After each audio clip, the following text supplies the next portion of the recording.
जब पुलिस के खिलाफ कोई खड़ा हो जाता है, अटैक करता है, समाज के लिए दुष्कृत करने वाला व्यक्ति होता है, तो अक्सर उसकी एनकाउंटर में मृत्यु हो जाती है। तो उसकी तलाश के दौरान जब गोविंद विश्वकर्मा का एनकाउंटर होता है, जो कि वो भी सेक्टर के एरिया में होता है, वहाँ पे ऐसे ही जंगल झाड़ियों के बीच में, तो और एक एनकाउंटर अंजोरा का था, वो भी उनका भी जहाँ तक संबंध माना जाता है कि तपन सत्तार गिरोह से रहा। अच्छा, ऐसा माना। उस दौरान जब उसको पकड़ने का प्रयास किया जा रहा था तो क्रॉस फायरिंग में उसके बाद पुलिस ने ही फायरिंग किया। उसके बाद अधिकारी था, पुलिस कांस्टेबल था, वह एक आरोपी को गिरफ्तार करने जाता है, वह उसको गिरफ्तार करने जाता है और उसके ऊपर अटैक हो जाता है, और उस अटैक के दौरान उसको गोली लगने से उसकी मृत्यु हो जाती है। उसको पकड़ने के लिए उसके पैर में गोली मारी थी, उसके पैर में गोली लगी थी। गोली लगने के बाद उसकी नसाइयाँ हुई थी, उसका पैर काटना पड़ा था। मनोज अनजाने प्रूफ होगा जब होगा, लेकिन वर्तमान में तो पुलिस की डायरी में आप नोट होंगे ना कि आप यहाँ से मिले, इसके यहाँ आपको शरण मिली, तो वो शरण।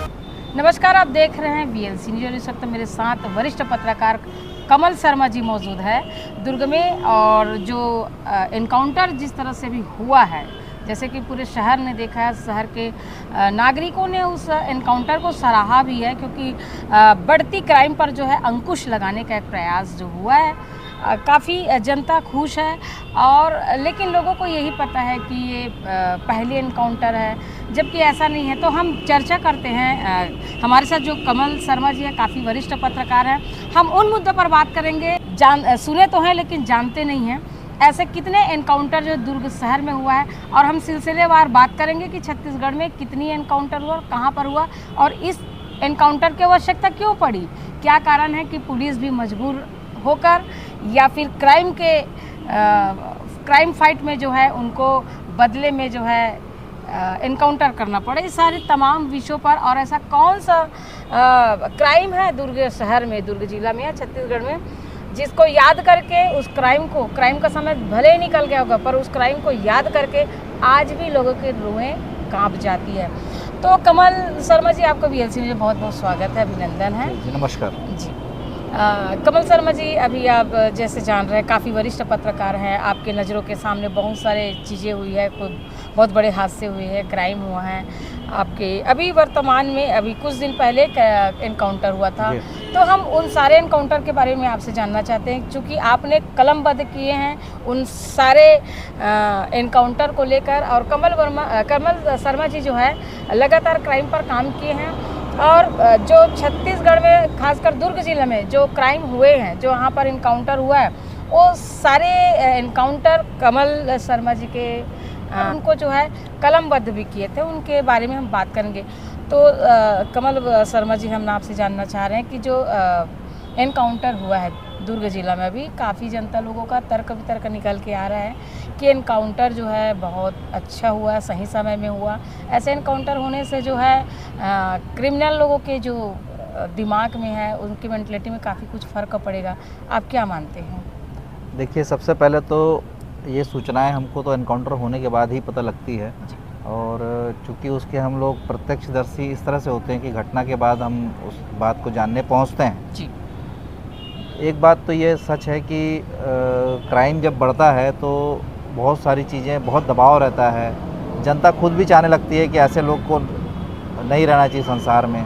आज के नहीं, पहले के युग से भी आप देखेंगे कि हनुमान जी ने कई आतताई असुरों को मार दिया और उनका वध कर दिया, और वध कर दिया तो कोई उनके ऊपर FIR भी नहीं हुआ। ऐसा पहले का समय था जब समाज में व्यवस्था बनाने के लिए बहुत सारे महापुरुष आते रहते थे और वो अपना काम करते थे, जिससे समाज की व्यवस्था व्यवस्थित बने रहती थी।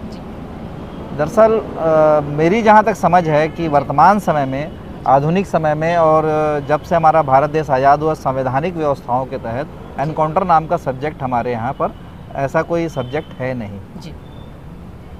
ऐसे कोई पूरे एशिया में एनकाउंटर शब्द का हमारे इस्तेमाल होता है जी।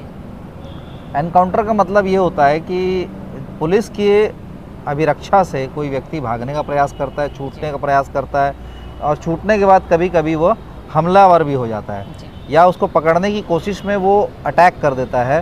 तब सुरक्षा के बतौर पुलिस अक्सर अपना एक्शन लेती है और एक्शन लेके वो उनके ऊपर शस्त्र का उपयोग करती है। जब शस्त्र का उपयोग होता है तो कभी कभी वह मर जाते हैं। जी ऐसी घटना की सूचना पुलिस को ह्यूमन राइट्स को देनी पड़ती है, मानवाधिकार आयोग को देनी पड़ती है। इस घटना की मजिस्ट्रेट जांच होती है। कोई आसान नहीं है कि पुलिस एनकाउंटर कर देगी तो क्योंकि नागरिक व्यवस्था के तहत कोई हमारे यहाँ पर अपराधियों को बहुत सारे ज़बरदस्ती अधिकार दिए हुए हैं, है ना। हमारे यहाँ अपराधी वोटर भी होता है, तो बहुत सारी चीज़ें हैं। इस तरह से समझने वाली बात है कि हमारे जो देश में जब से संविधान की व्यवस्था लागू है तो एनकाउंटर जैसा कोई इनका अधिकार किसी को प्राप्त नहीं है, लेकिन सुरक्षात्मक तौर पे ये घटना समाज में होती है। जब पुलिस के खिलाफ कोई खड़ा हो जाता है, अटैक करता है, समाज के लिए दुष्कृत करने वाला व्यक्ति होता है, तो अक्सर उसकी एनकाउंटर में मृत्यु हो जाती है। जी, आपने जो कलमबद्ध किया, पहली बार आपने एनकाउंटर का कलमबद्ध कब किया? देखिए, मैंने एनकाउंटर के मामले में जहाँ तक है तो यहाँ पे बहुचर्चित विश्वकर्मा, गोविंद विश्वकर्मा का एनकाउंटर था। एनकाउंटर क्या था कि जब राजीव शर्मा यहाँ पे डीएसपी हुआ करते थे क्राइम के, उनके नेतृत्व में खोजबीन पता तलाश तपन सरकार और गोविंद विश्वकर्मा जैसे दुर्दांत अपराधियों की खोज तलाश चल रही थी। बहुत सारी घटनाएं उनसे जुड़ी हुई थी, आपराधिक घटनाएं थी, हत्या के केस थे और बड़ा दबदबा था। बहुत लोगों के बीच दहशत हुआ करती थी कभी। तो उसकी तलाश के दौरान जब गोविंद विश्वकर्मा का एनकाउंटर होता है, जो कि वो भी सेक्टर के एरिया में होता है, वहाँ पे ऐसे ही जंगल झाड़ियों के बीच में, तो वो एक घटना थी जिसमें गोविंद विश्वकर्मा का एनकाउंटर हुआ था। ये एक एनकाउंटर से हमारी एक जानकारी आती है। और एक एनकाउंटर अंजोरा का था, वो भी उनका भी जहाँ तक संबंध माना जाता है कि तपन सरकार गिरोह से रहा, अच्छा, ऐसा माना जाता है। तो और एक नक्सली एनकाउंटर जामुल क्षेत्र में हुआ था। उसके बाद वर्तमान में नक्सली यहाँ पर छुपे थे, तो उसका एनकाउंटर यहाँ पे हुआ था, जो भी उसने भी पुलिस मुठभेड़ में मारा गया था। साथ ही अभी अमित जोश का जो एनकाउंटर है, अमित जोश की प्रवृत्ति जो थी, जहाँ तक मेरे को समझ में आता, 30-35 मामले उसके ऊपर दर्ज थे और कितने ही मामले उसके ऊपर दर्ज नहीं हो पाए होंगे। वो अचानक किसी के ऊपर भी अटैक कर देता था और बहुत सारी घटनाएं थी और कुछ ऐसा पता नहीं कैसा वातावरण था। जहाँ तक सुनने में आता जानकारी आती है कि उनके पिता का भी कुछ इतिहास ऐसा ही आपराधिक क्रिमिनल रिकॉर्ड रहे हैं।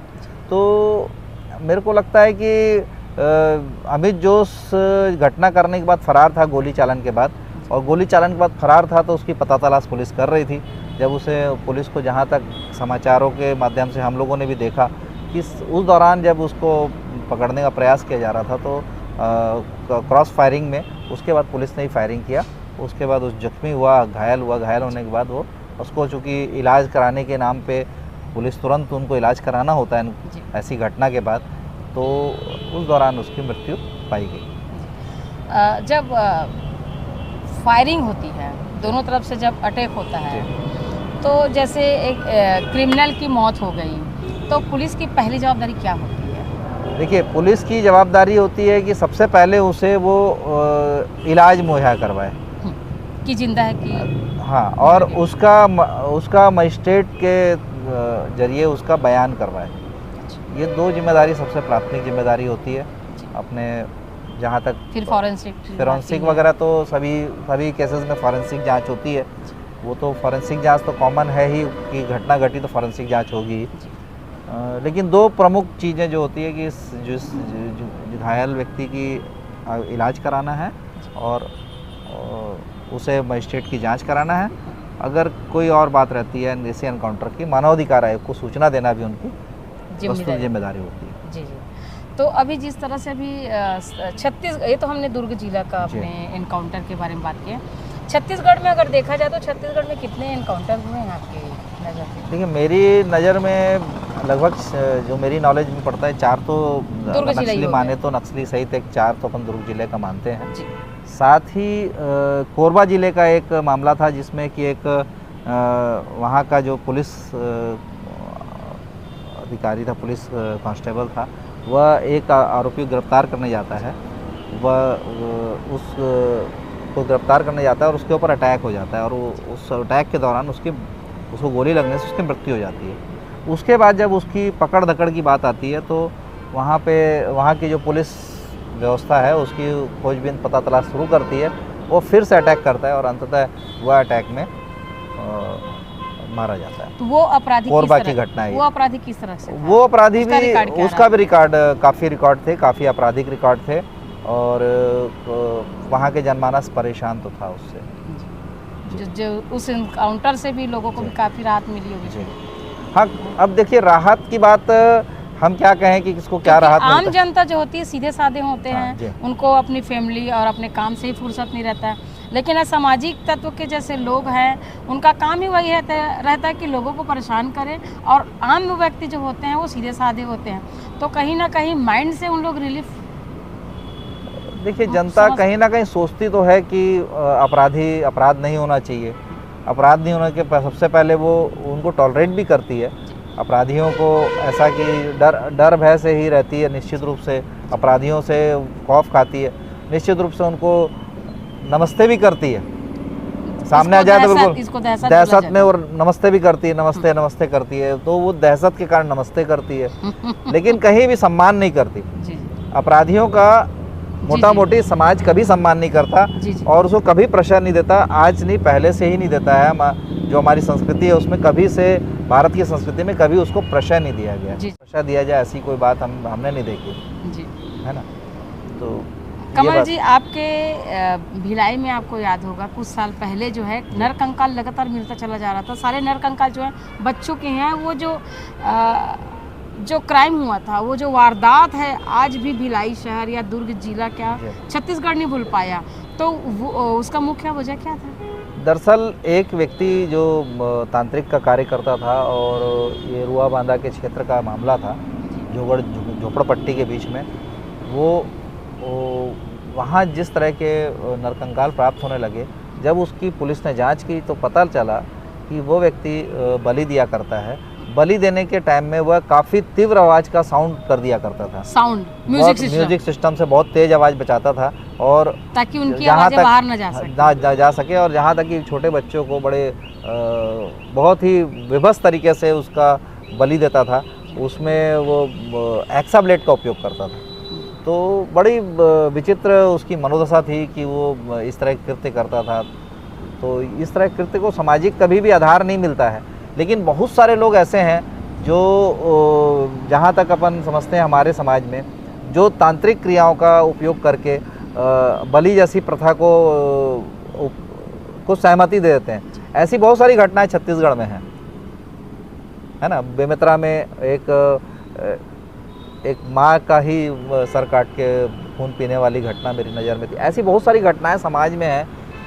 ऐसे लोग हैं जो कि अवांछित चीज़ों की प्राप्ति के लिए तांत्रिक क्रिया के नाम पे और हमारे देश में काफ़ी बदनामी करते हैं, है ना, कि हम भगवान की पूजा करते हैं। ऐसे लोग, मुझे नहीं लगता कि भगवान की पूजा करते हैं या किसी तरह से ईश्वर को मानते हैं। वो लोग निश्चित रूप से एक दुर्दांत सामाजिक अपराधी हैं, और ऐसे अपराधी को बहुत कठोर से कठोर दंड मिलना चाहिए। जी। आपकी नज़र में ऐसे कोई क्राइम जो आपने जब कलमबद्ध किए तो उस कलम को जैसे आप ख़त्म किए तो आग भर आई हो? यहाँ पे बहुत सारी घटनाएं हैं। भिलाई तो ऐसी जगह है जहाँ पे सभी तरह के अपराध हमने देखे हैं। कई परिवार सुसाइड भी कर लिए हैं। कई तो ऐसे आर्थिक मामलों को लेके कहीं विसंगति आई तो लोगों ने कर लिया। एक चरोदा का मामला था। चरोदा में एक ठेकेदारी करने वाला व्यक्ति था। ठेकेदारी करने वाले व्यक्ति ने अपने पूरे परिवार को ख़त्म करने का बीड़ा उठा लिया। उसने कर्जा ले रखा था और कर्ज मांगने के लिए कोई उसके घर में लगातार आता था और उसके पत्नी से भी संबंध उसने स्थापित कर लिया था। ऐसी कहानी जो सामने आई, उसने अपने पूरे परिवार को मार दिया। एक छोटी बच्ची जो कि उसकी छोटी सी प्यारी सी इतनी खूबसूरत बच्ची थी और वो उस घटना से बच गई उससे। वो उसको मार ना सका, जो ठेकेदारी करता था वो उसको मार ना सका, और लिटरली मेरा तो कैमरा गिर गया था नीचे, उसका लेंस टूट गया था। और वो घटना मेरे को रिकॉर्ड करते समय मेरे दिल में दहशत हो गई थी कि कोई ऐसा कैसे कर सकता है, ऐसा एक पिता एक कैसे छोटे पूरा से बच्चे के साथ कर सकता है। लेकिन जो सामाजिक व्यवस्था है ना, उसमें लोगों को चिंतन की कमी है। जो कई चीज़ें हैं कि लोगों को चिंतन का बहुत कमी है, कि किसी न किसी बात से वो गलत कृत्यों की तरफ बढ़ जाते हैं, उससे कई बार पूरा परिवार समाप्त हो जाता है। तो अनिल जी, जिस तरह से कमल जी, जिस तरह से अभी देखने को मिल रहा है दुर्ग शहर में, जो क्राइम को लेकर काफ़ी चर्चा शुरू हो गया है, आम जनता ये कह रही कि पुलिस प्रशासन के पकड़ से बाहर आ गए हैं, जैसे नशा है और जो अभी शराबबंदी शराब को जो लेकर जो चल रहा है, जिसमें एक छोटे से बच्चे से लेकर बड़े बुजुर्ग तक नशे की आदी हो गए हैं, और क्राइम को जो है बिल्कुल सही कह रहे हैं आप बात, मैं सहमत हूँ इस बात से। कैसे अंकुश लगाया जाए इनके ऊपर, बच्चों को कैसे समझाया जाए कि ये उनके करियर बनाने का टाइम है, इसको अपने ज़िंदगी में कुछ करने का समय है, क्योंकि समय कभी किसी के लिए ना तो ठहरा है ना ठहर सकता है।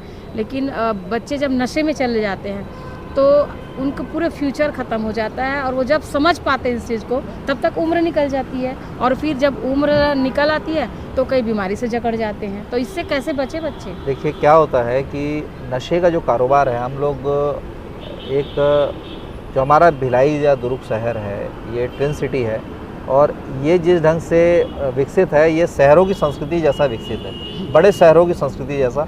और यहाँ पे विभिन्न आयामों के लोग यहाँ पे रहते हैं, पूरा लगभग इसको मिनी भारत भी कहते हैं। यहाँ पर लगभग भारत के हर हिस्से के लोग आते हैं, हर तरह खान पान यहाँ उपलब्ध है, हर तरह के चीज़ें यहाँ उपलब्ध है। जहाँ पर भी इंडस्ट्रियल ग्रोथ होता है या इस तरह की चीज़ें होती है, वहाँ पे अनन्य तरह के लोग यहाँ पर आ जाते हैं जी, और उनके अनन्य संपर्क होते हैं। जी।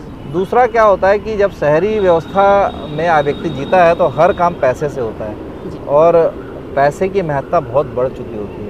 पैसे कमाने के संसाधनों की जहाँ भी कमी उत्पन्न होती है, वहाँ पे अन्य रास्तों की तलाश व्यक्ति शुरू कर देता है। यहाँ से उसके छोटे छोटे अपराधों की शुरुआत होती है। जब वो अपराधों के चंगुल में फंस जाता है तो उसके बाद कोई ना कोई संपर्क में आता है, तो नशे के संपर्क में आ जाता है। नशे की पूर्ति के लिए पैसे की ज़रूरत पड़ती है, तो उसके लिए भी तमाम तरह के अपराध करता है। उसको कहाँ से पैसा कहाँ से रोज रोज आएगा भाई? दो ही तरीके से पैसा आ, वो हड़पने की प्रवृत्ति आ जाती है, लोगों से वसूली की प्रवृत्ति आ जाती है, डराने धमकाने की प्रवृत्ति आ जाती है। तो व्यक्ति इसके लिए अपराध करता है और छोटे छोटे अपराध करके एक बड़ा अपराधी बन जाता है। मेहनत पर फोकस नहीं रहता कि हम मेहनत करें। मेहनत का कई बार मेहनत का या तो वो लोग करना नहीं चाहते हैं, या उनको रास्ता नहीं मिलता, या उसी रास्ते चल पड़े होते हैं कि उनके पास वापसी का रास्ता नहीं होता। कई जो बड़े माफिया होते हैं, जो संगठन बनाते हैं, आपराधिक संगठन बनाते हैं, वो अपने को कई हैंड पीछे रखते हैं, कई हाथ पीछे रखते हैं, क्योंकि कानून में व्यवस्था है कि आप अपराध करोगे आपको सज़ा मिलेगी। ये कानून में व्यवस्था है। कानून में संगठित अपराध का कोई प्रूफ करना बहुत कठिन काम होता है। तो जितने भी बड़े अपराधी हैं उन्होंने अपने आप को शेल्टर करके काफ़ी हाथ पीछे रखा हुआ है, और वो उस चीज़ को संचालित करते हैं, और सामने कोई और होता है, अंततः वही नुकसान पाता है। सबसे बड़ी बात समझने की ये है कि जो भी व्यक्ति अपराध करता है सज़ा उसी को मिलेगी। जैसे कोई बीमारी होती है, आप संवेदना प्रकट कर सकते हो बीमारी की, आप बीमारी क्या हो गई है, लेकिन बीमारी कष्ट उसे स्वयं झेलना होता है। वैसे ही कानूनी व्यवस्था है, जो भी आप कोई अपराध करेंगे, अपराध में साथ देंगे, आप ही को अपराध का दंड झेलना पड़ेगा। नशाखोरी जैसी बातें हैं तो हमारे जो हम लोग की जो रेल पटरी है, रेलवे व्यवस्था है, वो बम्बई से लेके कलकत्ता तक जुड़ी हुई है, दिल्ली तक जुड़ी हुई है। क्योंकि हम ऐसा शहर है जहाँ सब तरह से आवागमन है। तो और रेलवे में बहुत सारी जांच की प्रणाली अभी नहीं है। संगठन है, जितने लोग सफ़र करते हैं उनकी जांच हो जाए ऐसा संभव नहीं होता। तो बड़े जो शहर हैं उनसे हमारा संपर्क होने के कारण बहुत सारे ऐसे नशे जो बड़े बड़े शहरों में प्रचलित हैं, वो भिलाई और दुर्ग में खुलेआम बिकते और उपयोग होते हैं जी। और काफ़ी सस्ते में कई बार नशा मिलता है, कई बार धीरे धीरे वो महंगा होने लगता है, थोड़ी थोड़ी मात्रा बढ़ाते जाते हैं और रेट बढ़ाते जाते हैं। तो ये व्यापार है, बहुत बड़ा व्यापार है, अरबों खरबों का व्यापार है। उस व्यापार के चुंगल में जब लोग फंस जाते हैं तो साथ में उस नशे का सेवन करते करते भी वे उसके व्यापारी बन जाते हैं, अपराधी बन जाते हैं। भिलाई दुर्ग इसके कसावट में है। निश्चित रूप से पुलिस को इस पे कड़ी कार्रवाई करने की ज़रूरत है, शासन को विशेष रूप से ध्यान देने की ज़रूरत है। ये एनकाउंटर हुआ था या जी कोई जी, बहुत बड़ा वहाँ पे हादसा हुआ था वहाँ पर? हाँ, वहाँ पे क्या था कि एक अपराधी भाग रहा था। हेम प्रकाश नायक ही वहाँ पे हमारे डीएसपी जो हैं वो अधिकारी थे और उस दौरान शायद 2004 की ये घटना है। और 2004 में जब उसे एनकाउंटर कहें तो उन्होंने जवाबी उसको पकड़ने के लिए उसके पैर में गोली मारी गई। उसके पैर में गोली लगी थी। गोली लगने के बाद उसकी नसाइयाँ हुई थी, उसका पैर काटना पड़ा था। मनोज हरिया नाम का शायद व्यक्ति था, ऐसा मेरे को ध्यान है। मतलब 2 एनकाउंटर हुआ, कोरबा में भी पैर में ही गोली पड़ा था। हाँ, वो पैर और इसमें हाँ, भी रायगढ़ वो में तो भी देखिए पुलिस प्रयास ये करती है कि अपराधी को पकड़ना है। पुलिस का मोटा मोटी उद्देश्य ये रहता है पकड़ में आ जाए, लेकिन कई बार क्या होता है कि आपाधापी में आरोपी भगना शुरू जब भगने कर करता है, हिलते डुलते कभी कभी घटनाएं होती हैं। वो एनकाउंटर का जो टाइम होता है उसको कोई प्रिवेंट नहीं कर सकता कि ऐसा ही करना है। हाँ। या ऐसा ही होगा। सडनली पूरी घटना जो होती है वो घटना के दौरान जो रहता है कि वो घटना में जैसा मतलब कोई नहीं बता सकते कि मतलब पिक्चर क्या बनेगी, कैसे संभव ही नहीं, से जी जी जी पॉसिबल ही नहीं है। एक आगे दौड़ रहे हैं, कोई कई तरह घटना है ना, कई इवेंट हो रहे हैं उसमें। क्या मतलब आपने गोली पैर में चलाई है, पैर में चलाई है, कर रहे हैं कि बैठ के वार करें कि कभी क्या हो सकता है, कोई दौड़ते पेड़ का सहारा ले लिया, किसी दीवार का सहारा ले, तो इस तरह से अपन कुछ उसमें बता नहीं कर सकते कि वैसी ही घटना होगी। तो उसको बाद में जब पकड़ा गया तो उसका पैर काटना पड़ा। शायद वो अपराधी जो है आज भी अपराध से नहीं चूक रहा है, ऐसा हमारी जानकारी में है। तो जिसकी जो प्रवृत्ति होती है ना, अपराधी की प्रवृत्ति होती है, वो समाज में आए दिनों नए नए तरीके से अपराध करता है। उसका काम ही अपराध करने का। एक कल ही की बात ले लीजिए, 12 साल बाद एक जो अभी जिसका एनकाउंटर हुआ है उसका जो दोस्त है अमित जोश, उसका मित्र मिला 12 साल बाद जी। वो उनके सारे कृत्य में शामिल, लगभग सारे कृत्य में शामिल। क्या होता है कि और 12 साल बाद वो पकड़ाया। कोई भी अपराधी जो होता है ना, कोई भी जो अपराधी होता है, जब वो संगठनात्मक रूप से करता है तो वो अपने लोगों के संरक्षण के लिए नए नए तरीके ईजाद भी करते हैं। फरार के टाइम में वो कहीं ना कहीं पे जीवन यापन करते रहते हैं। उनको फरारी में बहुत सारे लोग मदद करते हैं। ऐसे लोगों को चाहिए कि मदद नहीं करनी चाहिए, लेकिन रिश्तेदार होते हैं उन कई बार वो मदद चाहते हुए नहीं। इनका तो खुद का क्रिमिनल रिकॉर्ड है जो, वो तो ठीक कह रहे हैं, वो तो हत्या किए थे। मेरा ये कहना है कि परिवार मतलब आम लोगों की जो बात कर, ऐसा जानकारी में है कि बहन क्या मिला है, तो ये सब चीज़ें जानकारी। राजनांदगांव में किसी अपनी बहन क्या रह रहा था। तो मेरा ये ओवरऑल कहना ये है कि अपराधी को संरक्षण कई बार अनजाने में भी लोग दे देते हैं और कई बार जानकर रिश्तेदारी के आड़ में दे देते हैं, कोई संबंधों के आड़ में दे देते हैं। तो उसके कारण भी पुलिस का काम थोड़ा सा दिक्कत वाला हो जाता है। पुलिस जिस अपराधी को समय पकड़ ले तो वो कई बार वो विशेष मतलब आम जनता को भी चाहिए कि इस तरह के जो क्रिमिनल है, को मदद नहीं, जो भग के छुपे हुए हैं, उनको मदद नहीं करना चाहिए। मदद करने वालों को भी अपराध अनजाने में है तब तो ठीक है, नहीं तो कहीं ना कहीं वो भी उस आरोप के हिस्सेदार। आप जाने में हो या अनजाने में हो, कानून की धारा में तो आप अपराधी होते हैं, अपराधी बन गए। ये एक कड़वा सच है, इसको समझना चाहिए कि आप किसी को शरण दिए मतलब अपराधी की श्रेणी में आते हैं, चाहे जाने में हो अनजाने में, प्रूफ होगा जब होगा। लेकिन वर्तमान में तो पुलिस की डायरी में आप नोट होंगे ना कि आप यहाँ से मिले, इसके यहाँ आपको शरण मिली, तो वो शरण देने वाला व्यक्ति जो है उसमें अपराध की श्रेणी में आता है। जैसे सोना कोई चुरा लेता है और सोना बेचने ज्वेलरी और जोहरी क्या जाता है, वो जोहरी अपराधी होता है। अगर वो ना खरीदे तो बात ही खत्म। एक सिंपल बातें है ना, सामान्य बातें। तो वो खरीदता है तभी उसको बिकने की जगह उपलब्ध होने पर ही अपराध कारित होता है। सही बात। तो वैसे ही शरण देने वाला अगर उपलब्ध है तो समाज में अपराध बढ़ेगा ही। जी। ये एकदम फैक्ट है। और नकटी कार और गोदी के बीच के जंगल में चुन्नू गर्ग के साथ मुठभेड़ में चुन्नू गर्ग की मृत्यु हो गई और जितेंद्र ठाकुर, मीनाक्षी राव और जिन्ना पांडे अभी हमारी हिरासत में है। बाला भी हमारी हिरासत में है, अर्पित अग्रवाल भी हिरासत में है। और जो जी बहुत बहुत धन्यवाद कमल शर्मा जी, आप जो समय निकाल के आए उसके लिए बहुत बहुत धन्यवाद।